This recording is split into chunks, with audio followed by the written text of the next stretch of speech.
Le but de ce film n'est pas une description exhaustive du complexe articulaire du poignet. Il est simplement de montrer certains aspects anatomiques, physiologiques ou pathologiques, bien mis en évidence par le mouvement, c'est-à-dire par le cinéma.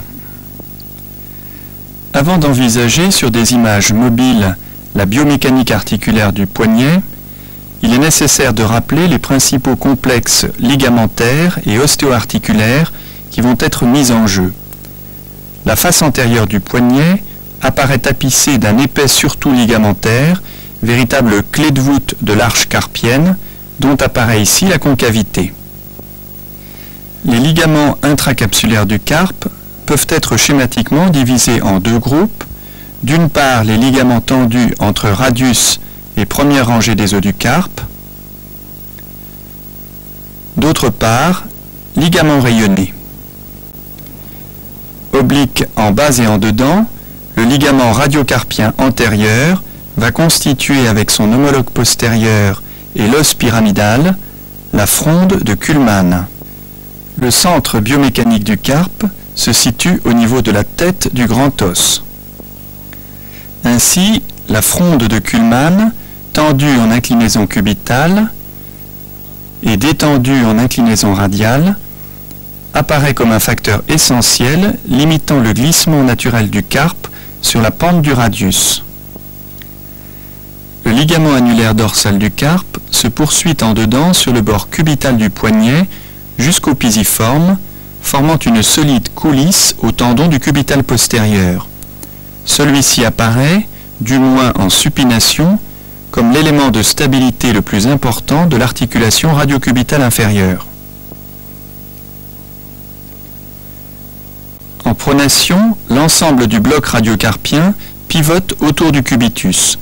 Le tendon du cubital postérieur apparaît latéralisé et ne joue plus son rôle. La pronation constitue donc la position d'instabilité de la tête cubitale, menacée alors de luxation postérieure. À l'inverse du ligament antérieur du carpe, le ligament annulaire dorsal apparaît relativement mince et pellucide, et ce caractère lui est commun avec la plupart des éléments fibreux dorsaux. Ainsi donc, le plan ligamentaire postérieur du poignet apparaît mince en dehors, où l'on voit saillir pratiquement sans aucune dissection le pôle postérieur du scaphoïde. Il est à l'inverse épais en dedans, où l'on voit converger vers le pyramidal le ligament radiocarpien postérieur, ainsi que le ligament trapézoïdo-pyramidal. La colonne interne du carpe semble ainsi constituer un point d'appui, d'amarrage et de fixité centré par l'os pyramidal supportant le cubitus par l'intermédiaire du ménisque cubitocarpien. On lui oppose le bloc radiocarpien auquel est dévolue la mobilité du poignet. C'est en vue postérieure que l'on observe le mieux les os du carpe et les ligaments intra-articulaires qui les unissent. Le scaphoïde et le semi-lunaire, unis par le ligament scapho-lunaire interosseux, le pyramidal, stabilisant le semi-lunaire par l'intermédiaire du ligament pyramidolunaire. La surface articulaire de l'extrémité inférieure du radius apparaît nettement divisée en deux parties par une saillimousse médiane, variable dans son importance d'un individu à l'autre. La facette externe répond à la surface articulaire du scaphoïde, au-dessus de sa zone de pénétration vasculaire, tandis que la facette interne correspond à la zone d'appui et de transmission des contraintes en compression du semi-lunaire. Le ligament triangulaire, ou ménisque cubitocarpien, est tendu entre le bord interne de la surface radiale et la base de la styloïde cubitale. Ce ligament décrit un mouvement de balayage autour de la tête cubitale. Sa rupture est la première lésion à survenir dans les traumatismes de l'articulation radiocubitale inférieure. La constatation radiologique d'une fracture de la styloïde cubitale a la même signification pathologique. Les contraintes qui s'exercent sur lui, le rendent particulièrement vulnérable aux lésions dégénératives du vieillissement, et on peut considérer qu'au-delà de 50 ans, sa perforation n'a pas de signification pathologique.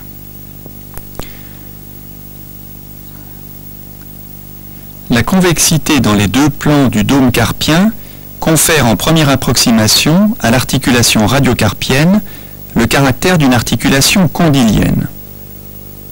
Sur cette vue de profil, analysons la position des os du carpe. Poignet en rectitude, semi-lunaire et grand os sont situés dans le prolongement du radius. Le scaphoïde présente une obliquité en bas et en avant de 45 degrés. Lors des mouvements de flexion-extension du poignet, le scaphoïde se couche en flexion jusqu'à former un angle droit avec le radius, tandis qu'en extension complète, il est situé dans son prolongement. Le semi-lunaire suit globalement les mouvements du scaphoïde, mais ceci de manière asynchrone 5 degrés d'inclinaison cubitale. La mise en place de quelques agrafes sur une pièce anatomique permet de simuler une arthrodèse pancarpienne. Les mouvements de latéralité apparaissent alors fortement limités, 10 degrés d'inclinaison radiale, 30 degrés d'inclinaison cubitale. Un mécanisme intracarpien est donc responsable des 2/3 de l'inclinaison radiale et d'1/3 de l'inclinaison cubitale. Il s'agit d'un mécanisme de plicature des colonnes internes et externes du carpe. Lors de l'inclinaison radiale, à partir de l'inclinaison cubitale maximum, la hauteur de la colonne externe du carpe diminue d'1/3 par horizontalisation du scaphoïde. Lors de l'inclinaison cubitale, à partir de l'inclinaison radiale maximum, la hauteur de la colonne interne diminue de 50% par glissement de l'os crochu sous l'auvent pyramidal. En inclinaison radiale maximum, le semi-lunaire se découvre à moitié. En inclinaison cubitale, il se rechausse complètement sous la glène radiale. Notez les croisements des interlignes luno-pyramidales et os crochu grand os. L'ouverture du plan ligamentaire antérieur du poignet par section des ligaments radioscaphoïdiens et radiolunaires antérieurs permet de mettre en évidence un puissant ligament intra-articulaire tendu entre le bord antérieur du radius, les bords antérieurs du scaphoïde et du semi-lunaire. Décrit initialement par Testu et remis à l'honneur actuellement, le ligament radioscapholunaire joue un rôle majeur dans la cinétique de la colonne externe du carpe. Véritable ligament suspenseur du scaphoïde, il a également un rôle dans la solidarité du tandem scapholunaire, rôle qu'il partage avec le ligament scapholunaire interosseux. La section progressive de ces différents ligaments, bien qu'elle permette de reproduire certaines instabilités connues en clinique, ne peut être considérée comme un fidèle reflet des lésions anatomopathologiques.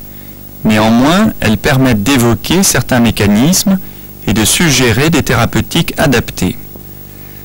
La section isolée du seul ligament scapholunaire ne suffit pas à reproduire un diastasis scapholunaire. Les deux os restent solidaires et lors de l'inclinaison cubitale, la légère bascule postérieure du semi-lunaire en dizzy persiste. Il faut ajouter à la section du ligament radioscapholunaire la résection du ligament scapholunaire interosseux pour obtenir un véritable diastasis scapholunaire. On peut noter ici l'épaisseur et la solidité du ligament scapholunaire interosseux.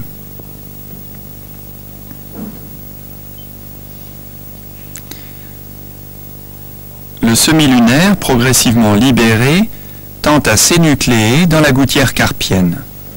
Surtout, et ceci est bien visible sur une vue en tiroir de profil, semblent réunies toutes les conditions nécessaires à la survenue d'une luxation rétrolunaire du carpe.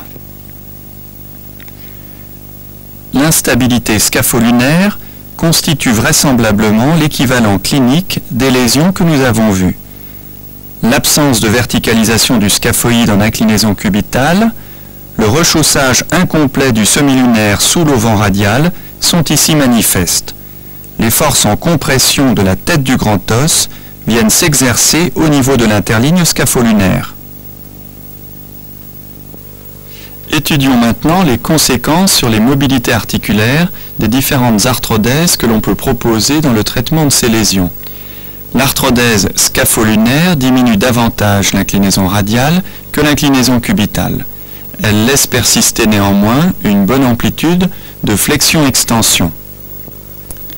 L'arthrodèse scapho-luno-grand os, plus facile à faire fusionner, enraidit nettement le poignet, non pas tant dans un plan frontal que dans un plan sagittal.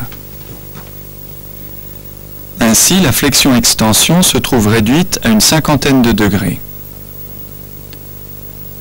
A l'inverse, l'arthrodèse triscaphoïdienne préconisée par Watson diminue considérablement l'amplitude des mouvements dans un plan frontal, mais laisse persister une mobilité satisfaisante, notamment en flexion, dans le plan sagittal. L'arthrodèse entre pyramidal et os crochu, qui bloque les possibilités de diminution de la hauteur interne du carpe, diminue la mobilité frontale. Néanmoins, les amplitudes dans le plan sagittal demeurent satisfaisantes. Autre apport de la cinéradiographie, signalons que dans le cadre des fractures du scaphoïde, il ne semble pas nécessaire d'immobiliser le coude. En effet, les mouvements de rotation du cubitus qui reproduisent la pronosupination n'entraînent aucune mobilisation du carpe. Ainsi, la cinéradiographie semble bien prendre actuellement une part de plus en plus importante dans l'imagerie du poignet.